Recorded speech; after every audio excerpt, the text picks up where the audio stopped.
Paldies, ka pievienojāties šai pašmācības sesijai. Šīs nodarbības laikā varēsi padziļināt savas zināšanas un prasmes par tēmu darba un privātās dzīves līdzsvars caur īsa video skatīšanās, praktisko uzdevumu izpildi. Šīs mācību sesijas laikā jūs izprast darba un privātās dzīves līdzsvara jēdzienu. Noteikti iespējamos darba un privātās dzīves pasākumus sieviešu karjeras izaugsmē. Iepazīties ar darba un privātās dzīves pasākumiem, ko var veikt darba devējs.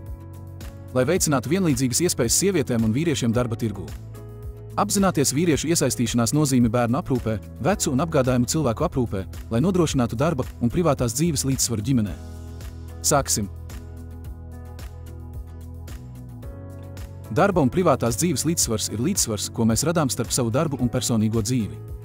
Labāka darba un privātās dzīves līdzsvara nodrošināšana darbiniekiem ir bijis Eiropas Savienības politikas mērķis daudzus gadus, jo tas ir galvenais, lai nodrošinātu darba ilgtspēju visiem. Sievietes biežāk nekā vīrieši saskaras ar darba un privātās dzīves līdzsvara problēmām. Kāpēc? Viena no galvenajām problēmām ir nevienlīdzīgais lomu un pienākumu sadalījums. Tiek novērots tradicionāls dzimumu sadalījums, kur sievietēm ir jāuzņemas lielākā daļa ģimenes aprūpes un mājsaimniecības pienākumu, savukārt vīrieši galvenokārt tiek uzskatīti par ekonomiskiem nodrošinātājiem. Iespēju trūkums apvienot darbu un privāto dzīvi ir būtisks šķērslis nodarbinātības palielināšanai, īpaši sievietēm, jo tradicionāli sievietes joprojām vairāk pūļu un laika velta ģimenes pienākumiem, tostarp bērnu, vecu cilvēku un ģimenes locekļu ar invaliditāti aprūpē. Tas rada nevienlīdzību neapmaksātā darba sadalē un ierobežo sieviešu iespējas pilnvērtīgi piedalīties darba tirgū. Ir jārisina sieviešu un vīriešu darba samaksas atšķirības un nepilna laika nodarbinātība, jo sievietes bieži ir spiestas samazināt darba laiku vai izvēlēties nepilnas slodzes darbu, lai pildītu ģimenes pienākumus. Tas var radīt sieviešu ienākumu un profesionālo iespēju trūkumu. Eiropas Savienībā 2022. gadā nepilnu darba laiku strādāja 28% nodarbināto sieviešu, salīdzinot ar 8% vīriešu. Iemesli, kāpēc nepilnas slodzes darbinieki tika nodarbināti saskaņā ar šādu darba laika režīmu, sievietēm un vīriešiem bija atšķirīgi. Tie ietvēra pieaugušo ar invaliditāti vai bērnu aprūpe 29,2% sieviešu, kas strādā nepilnu darba laiku, pret 7,7% vīriešu, kas strādā nepilnu darba laiku. Nav atrasts pilnas slodzes darbs 19,2% sievietēm pret 29,6% vīriešiem. Citi ģimenes iemesli 7,1% sievietēm pret 2,7% vīriešiem.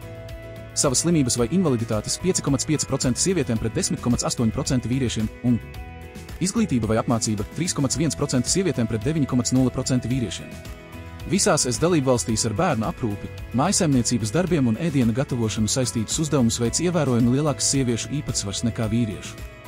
Piemēram, 93% sieviešu un 69% vīriešu ikdienā rūpējas par saviem bērniem.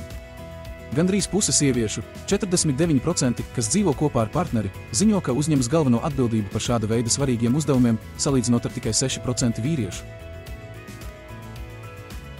Šāda situācijas var radīt lielu stresu. Risinājums var būt mājas darbu sadalē ar partneri vīru.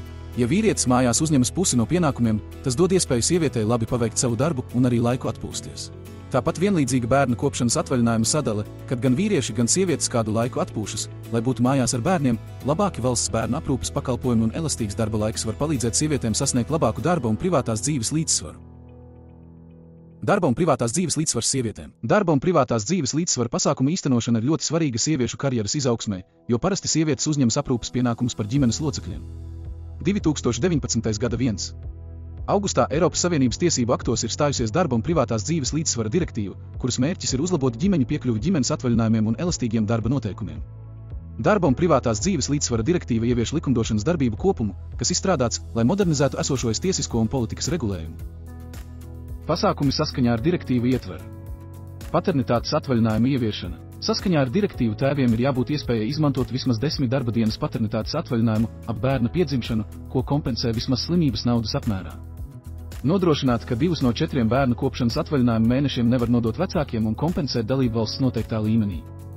Aprūpētāju atvaļinājuma ieviešana. Darbiniekiem, kuri sniedz personīgo aprūpi vai atbalstu radiniekam, būs tiesības uz 5 atvaļinājuma dienas gadā. Tiesību pieprasīt elastīgu darba kārtību attiecināšanu uz bērnu līdz 8 gadu vecumam aprūpētājiem un strādājošiem vecākiem. Šo pasākumu rezultātā direktīvas mērķis ir uzlabot ne tikai darba un privātās dzīves līdzsvaru, bet arī veicināt sieviešu nodarbinātības pieaugumu un ģimeņu ekonomisko stabilitāti. Piekļuve pieņemamiem un kvalitatīviem bērnu aprūpes pakalpojumiem ir svarīga arī darba un privātās dzīves līdzsvaram. Tomēr bērni nav vienīgie, kas ir jāpieskata. Pieaug novecošanas un invaliditātes rādītāji, kā rezultātā palielinās pieprasījums pēc ilgtermiņa aprūpes pakalpojumiem gados vecākiem cilvēkiem un cilvēkiem ar invaliditāti. Sievietes pirms pensijas vecumā veic lielāko daļu neformālās ilgtermiņa aprūpes. Atšķirība ir ievērojama vecuma grupā no 50 līdz 64 gadiem. 21% sieviešu un 11% vīriešu rūpējas par gados vecākiem cilvēkiem un vai cilvēkiem ar invaliditāti vismaz vairākas dienas nedēļā. Darba un privātās dzīves līdzsvara pasākumu nozīme sieviešu karjeras attīstībā. Darba un dzīves pasākumi, ko varētu veikt darba devējs, lai veicinātu sieviešu un vīriešu vienlīdzīgas iespējas darba tirgū.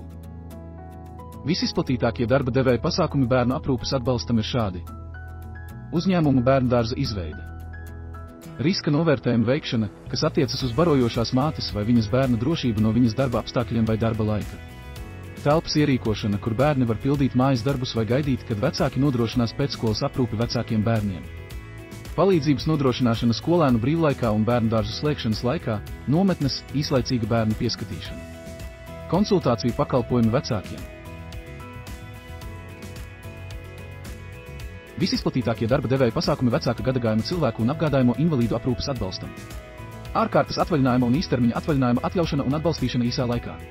Dot iespēju aprūpētājiem izmantot ilgtermiņa atvaļinājumu ar iespēju uzturēt kontaktus un atgriezties darbā. Nepilna laika darba atļaušana ar iespēju atgriezties pilnas slodzes darbā. Pilnas vai nepilnas slodzes darba ņēmējiem elastīgas darba laika iespējas. Ļauj strādāt mājās. Viens no izmantojamākajiem pasākumiem darba un privātās dzīves līdzsvarošanai ir iespēja organizēt elastīgu darba laiku. Izplatītākie elastīgā darba veidi ir: elastīgs darba laiks. Strādnieki strādā standarta pamatlaiku, taču viņi var izvēlēties noteiktos limitos, kad sākt, pārtraukt un beigt savu darba dienu. Var tikt pārnestas virsstundas vai iztrūkums. Sadalītas stundas. Maiņu sistēma, kurā personāla darba sākuma un beigu laiks atšķiras, lai nodrošinātu personāla nodrošinājumu, piemēram, garāks darba laiks, noteiktos periodos, piemēram, nedēļā katru dienu. Divas esošās iespējas. Darba laiku nosaka darba devējs vai nodaļas vadītājs.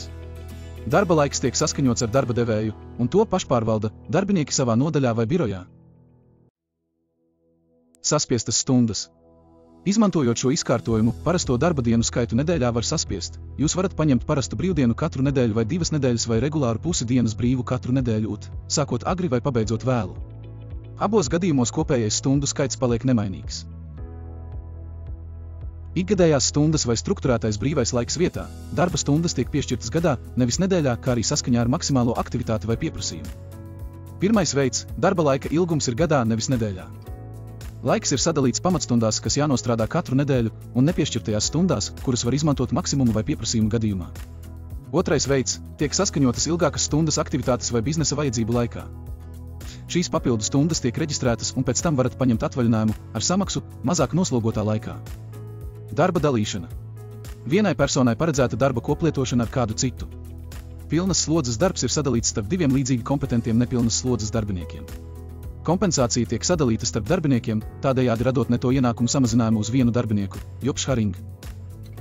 Mājas darbs vai attālinātais darbs. Darbs no mājām nozīmē datoru un citu elektronisko ierīču izmantošanu, lai veiktu darbu no mājām un sazinātos tieši ar biroju bāzi. Nepilna laika darbs. Tomēr, strādājot mazāk nekā parasti, pastāv daudz dažādu nepilna laika darba modeļu. Nepilna laika darbu var organizēt vairākos dažādos veidos. Vairākas fiksētas ikdienas darba stundas. Citi fiksēti cikli. Elastīgu darba laiku pēc pieprasījuma. Par nepilnas slodzes līgumu var vienoties individuāli vai labā koplīguma slēgšanā. Ģimenei draudzīga politika ļauj darbiniekiem, kas audzina bērnus vai rūpējas par gados vecākiem radiniekiem un radiniekiem ar invaliditāti, apvienot ģimenes aprūpi ar karjeru. Tā ir organizācija, kurā darbinieki jūtas atbalstīti no organizācijas, pildot gan darba pienākumus, gan pienākumus pret ģimeni. Tā ir organizācija, kurā darba devējs atzīst, ka ģimenes pienākumi, personiskās saistības ietekmē darbinieku darbu un kurā darba devējs ir gatavs šīs saistības, kur vien iespējams, līdzsvarot.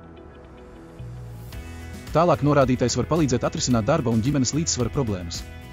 Darba devēju atbalsta darbības un pasākumi. Organizācijas, kas sniedz aprūpes pakalpojumus.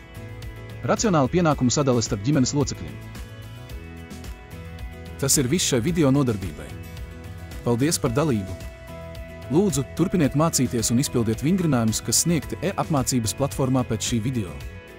Pēc sekmīgas apmācības kursa pabeigšanas jums tiks izsniegts certifikāts.